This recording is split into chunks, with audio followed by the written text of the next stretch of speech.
Naranasan mo na bang ma-disconnect sa Diyos? Isang puspos ng pananampalatayang araw kapanalig. Nasa 5 linggo na tayo ng Pasko ng Pagkabuhay. Bilang ating tagapagligtas, ang Panginoong Hesus ang puno na may ganap na kontrol sa ating buhay.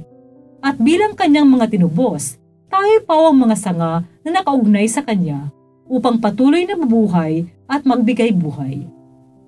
Ito po ay Sister Lines ng Daughters of St. Paul na nag-aanyayang buksan na natin ang puso at isip sa paggabay ng banal na spirito upang maunawaan ang mensahe ng mabuting balita.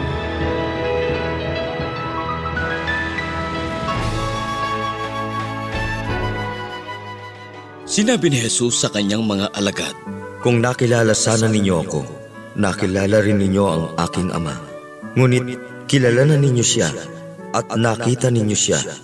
Sinabi sa kanya ni Felipe, "Panginoon, ituro mo na sa amin ang Ama at sapat na sa amin."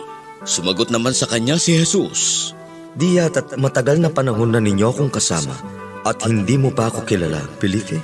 Sa pagkakita sa akin ni Numan, ang Ama ang nakita niya. Paano mong masasabing ituro mo sa amin ang Ama?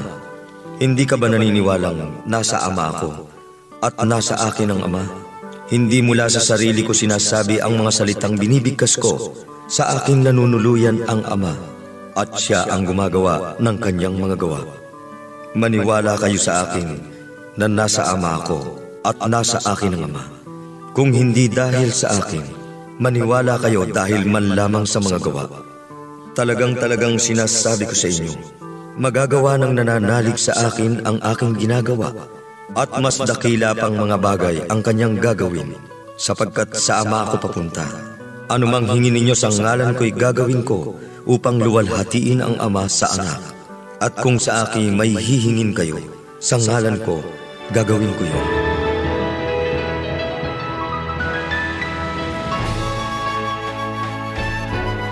Bakit walang signal? Nako, wala nga signal. Nag-aalala ka rin ba kung walang wifi at mawala ng signal ang iyong cellphone?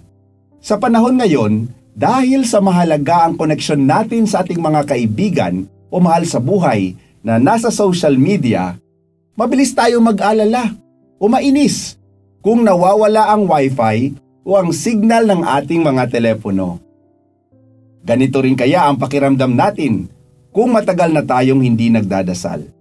Kung ang buhay natin ay hindi na konektado sa Diyos? Sabi nga nila, kapag ang isda ay inalis sa tubig at kung ang halaman ay bubunutin sa lupa, sila ay siguradong mamamatay.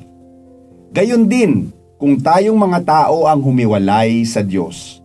Mawawala ng sigla ang buhay, para na rin tayong namatay. Kapanalig, kung pakiramdam mo'y walang direksyon ng iyong buhay at ika'y nawawalan na ng sense of purpose, baka naman hindi ka na konektado kay Jesus.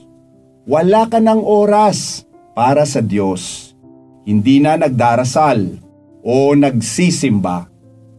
Kaya kung maraming oras ang ginugugol natin sa social media, maglaan din tayo ng panahon para sa Panginoon. Siya ang bukal ng buhay at tanang kabutihan. Sa ating pananatili kay Jesus, makakatanggap tayo ng napakaraming biyaya at inspirasyon na magmahal ng totoo sa ating mga ginagawa at pakikipagkapwa-tao. Amen. Mga kapanalig, support Pauline's online ministry. Subscribe, like, and follow us on Facebook, YouTube, Instagram, Twitter, TikTok, Spotify, Google, and Apple Podcast. Maraming salamat po. At sa lahat na nag-message sa amin na humihingi ng panalangin para sa iba't ibang intensyon, asahan po ninyong kasama nyo kami sa pagdarasal na ipagkaloob ng Diyos ang inyong mga kahilingan. Ito po muli si Sister Lines ng Daughters of St. Paul na nagpapaalalang sa mga pinagdadaanan nating pagsubok sa buhay, umugot ng kaliwanagan, lakas at pag-asa sa Panginoong Hesukristong muling nabuhay.